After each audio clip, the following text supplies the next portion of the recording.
Hello and welcome. So great to have you with me this afternoon as we take a look at your money. Now, a lot of people say, what money? And that's the problem. You're trying to get ahead, you're trying to move forward for the future, and yet you don't know what to do. It's so hard to get the right advice today, isn't it? So many people want to give it to you, but you're not sure if you can trust them. You're not sure if it's correct. You've heard about people losing their money in retirement accounts before. And maybe you're worried. Maybe you've been there. Maybe you're worried it'll happen again. How do you get the advice and where do you do it and put their money? That's a real hard thing. And so that's what I'm going to do. My name is Jay Gauthier Sr. I'm a co-founder of Tenacity Financial in San Dimas, California. We have an office where we deal with about 300 of the largest financial companies. We also have over 100 licensed agents with us. We are actually one of the strongest financial offices and brokerages in the country. And it's my pleasure to be able to share with you some information that you probably don't know, or it'll be a little review and a little clarification for some of you who do. I want to tell you how to grow your money because a lot of people want to do that today. They want to have more of it. They want to know how to build for the future.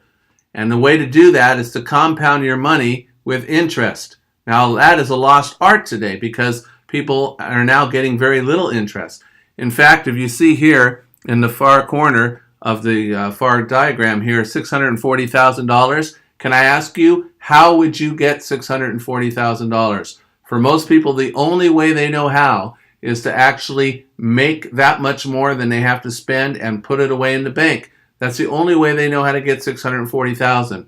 Well, what if I told you you didn't have to save that amount of money to get that amount of money? If money could actually attach itself to other money and grow itself. If you could get your money to work as hard for you as you're willing to work for it, would that be something you'd want to know? That's the question. So let's look at this very simple rule that's been around. It's the banker's rule. Why is it the banker's rule? Well, a lot of the reason of that is the bank knows and they're the ones getting this interest and you're not. Let's see how it works. Basically, you take the interest rate divided into 72, and that tells you how long it would take for your money to double. Here at 1%, our money in one goes into 72 times. So $1 would become $2, or any amount would double in 72 years. So if you have a 29-year-old right here who has $10,000, you double that in 72 years. That means at the age of 101, they'd have $20,000. Woo-hoo, let's get excited. 101, you'd be lucky if you even know your name. You'd be lucky if you're even alive. I hope you are. But if so, is $20,000 going to do it for you?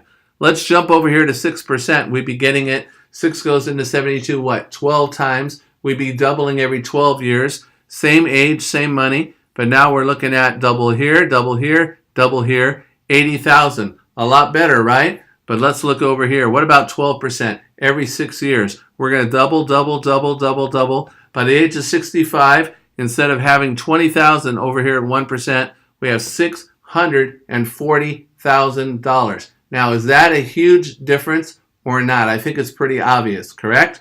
So where do you want to be? Over in the 1% or in the 12%? Let me clarify that it takes no more effort to be in the 12 than the 1. It takes no more skill, it takes no more investment. You just need to have your money in the right place. So how do you do that? There's 3 places to put your money. Places where you can tax it now, tax it later, or tax advantage. Now here's the thing that we need to understand. The top 10% in our country, they know where to put the money, right? Do you think they're getting good or poor financial advice? Obviously, they're getting some great financial advice and they're working with the top companies. Now, why are you not with the top companies? Because usually they're very expensive to be able to work with them. Now we have everyone else. And everyone else, they're working with the smaller companies, the ones that everybody, your friends, your relatives, everybody seems to have. Why? Are they bad companies? No. But one thing we got to know is this, that the same actions, similar actions are going to produce similar results. So if you look at the 5, 10, 15, 20 people that you know, and they all have a financial result that really isn't ideal for you, then you probably want to find something else. Because if you're going to do the same thing that they're doing and you're going to take the same advice that they're getting, you're going to end up with the same results. Correct? So that's what we have to remember. The problem, most don't have enough money to gain access to the best companies. On average, the best companies traditionally have been where people are investing at least $2,000 a month, saving and putting away, about $72,000 a year on some of these companies, sometimes more. A lot of people I know, the hardworking people out there, they're not able to do that. So what you need is a big company like ours that is a bridge between you and the biggest companies out there that lets those minimums be lowered, where you can save more like a few $100s a month, something that you're probably already doing anyways, hopefully, and put it in the right place. So there's 3 places that you can put it. The first one is Tax Now. Now this is the bank. This is where most people put their money, right? And there's some advantages to the bank. First of all, we see them right here. It's safe. I put it in there. I expect it to be there unless I spend it, correct? It's accessible. I take my debit card and I just put it in the gas pump, or I go ahead and I use it at the fast food place, or I get money out of the ATM. It's accessible 24/7. Normally I can get it. And it's insured. It's FDIC, right? Now, understand something though. FDIC is insured actually by the biggest, best companies. I want you to take note of that because those are the companies you're wanting to get to. Your money in the bank is already there, and the bank is getting all the advantages, not you. So my question for you to keep in the back of your mind is, how would you like to get the same advantages that your bank is getting off of your money? Okay, here's the disadvantages of the bank. Minimal growth, 0.01% in my Chase savings account. So why do I have it in there? For convenience. But am I trying to build my retirement and my future off of that? Of course not. That would be crazy. The money's not growing. So minimal growth, any growth that we do get is taxable. You know, if I took $1 and I doubled it 20 times, 1, 2, 4, 8, 16, 32, 64, 128, 256, and so on, I'd end up at about $1.1 million. But if I take the taxes out every time, 1 becomes 2, take the taxes out. Then double that, take the taxes out. Instead of 1.1 million, I'm looking at about $28,000. It's about $1 million difference over the doubling period. Taxes will kill you if you keep getting taxed when you make it, and then when you spend it, and then when you try to do something with it, over and over again. And it fails to keep up with inflation. Inflation is like 4 or 5%. And you're getting 0.01 plus all the taxes. You're not even coming close. You're actually losing money when you're trying to build your money here in the bank. Now, let's go over to the tax later category. We've got what people do, right? This is offered in the job, often a 401k, 403b, 457 plans, IRAs, you name it. People that are trying to do something for their future. Is that a good thing to do? Yes, it's an incredibly smart thing to do, and there are some advantages. Right here, taxes are deferred until later, so you get a tax break right now. By the way, that's why your employer loves the 401k, because they're going to match your taxes. You're paying taxes, and they have to do a matching part on the taxes. Well, not only are you getting a tax break, but they're getting a tax break on their portion, and when the taxes come due later, guess who's going to pay all the taxes? Not them. They could be long gone. All you. So they're saving on money that they're never going to have to pay taxes on, right? There's higher growth potential, which is a very, very good thing. You're not limited to 0.01%. Sometimes you can get great gains as these things are tied to the market. However, keep in mind that in order to get great gains, you need to take great risk, often is the case. And by doing that, you expose yourself to, as we get down here, the risk of loss. You got to know that up front.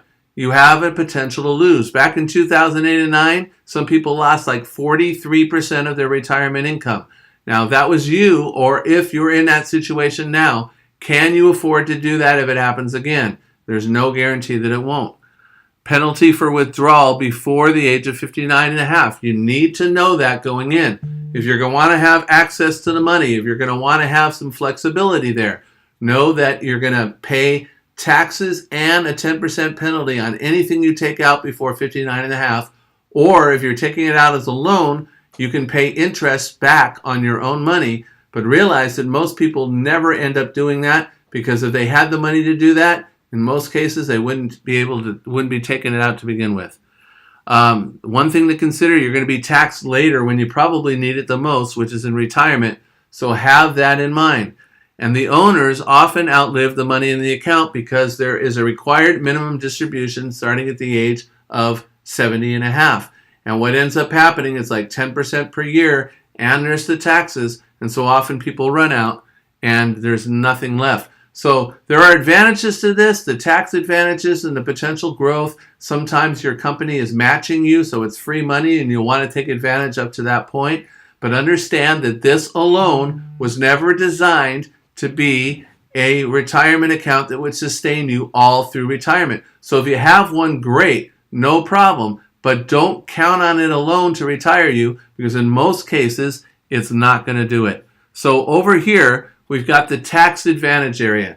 This is the secret that the wealthy know. How do I take after-tax dollars, get it to grow, guaranteed, you name it, and take care of all the pluses and minuses that we've looked at over here in the tax now and the tax later? Very simple. So first of all, we have this tax advantage. How about being safe and with the best financial companies that are out there? That would be awesome, wouldn't it? The best financial companies, the biggest, the best. Companies that I'm not going to name. I'm not naming any companies right now because of compliance. You're going to have to contact me to get the name of those companies. But let's just say that I work with like 300 of the biggest and the best top financial companies. Companies that have been around for over 100 years. Companies that have gone through the Great Depression and lost less than 3% of their total money. Companies that have stand tall through the test of time. Okay, these are the companies you want to be with that offer the very best. Companies that are very secure in their investments. They're not going out. If they go out, everybody's going out. They are actually the I in FDIC. They are the companies that actually insure the money that's in the bank. That's awesome, right? Okay, how about getting access and flexibility? That's what you like about the bank, but we don't have it here in the tax later. How about doing that, where we have access to it in a very short amount of time, not waiting till 59 and a half, and you have flexibility on how much you put in and how that works and how you can access it? That would be fantastic. How about this? The banks put our money here anyways, so why don't we get advantages that they are already getting? And how about this? It's up to 15% interest growth. Now remember that chart I showed you earlier? I showed you up to 12% and you liked the result. What if you could get up to 15%? But you say, what's the catch? Well, there's not really a catch. This is a great thing. There is no risk of loss because there is a floor. So the cap of 15% buys you the floor of a 0.75% positive gain. Even when the market is tanking, you're still going to gain in your money. And that 0.75% is already better than that 0.01 that you're getting in your savings account. So you really can't lose here. And there's no taxes on the gains, just like we liked over here in the tax later category. Okay, it's growing and it's deferred, but in this case, all the gains, there will not be any taxes on them at all. It's outpaced inflation over the 20-30 year history. It is tax and penalty free when you go to withdraw it. You're not taxed. You don't have penalties. It's your money. You can use it as you want. There's no age 59 and a half or 70 and a half rule. And you can get a tax-free retirement income stream yearly that can be planned out where it actually lasts your entire lifetime. And when you're done living off of that, here's the great thing. You can even have money left to pay an inheritance and have a legacy for your heirs. Now, what I basically have shown you here in the tax advantage box is where I've taken the pluses and minuses from the tax now, the pluses and minuses from the tax later, and we've put it all in here, ideally into a package of tax advantage. Here's my question to you. If you had a choice right now, and it wouldn't cost you anything, where would you want your money to be? Tax now, tax later, or would you want to make sure that you had a good amount of money working in your tax advantages that you're going to have for your building of your future?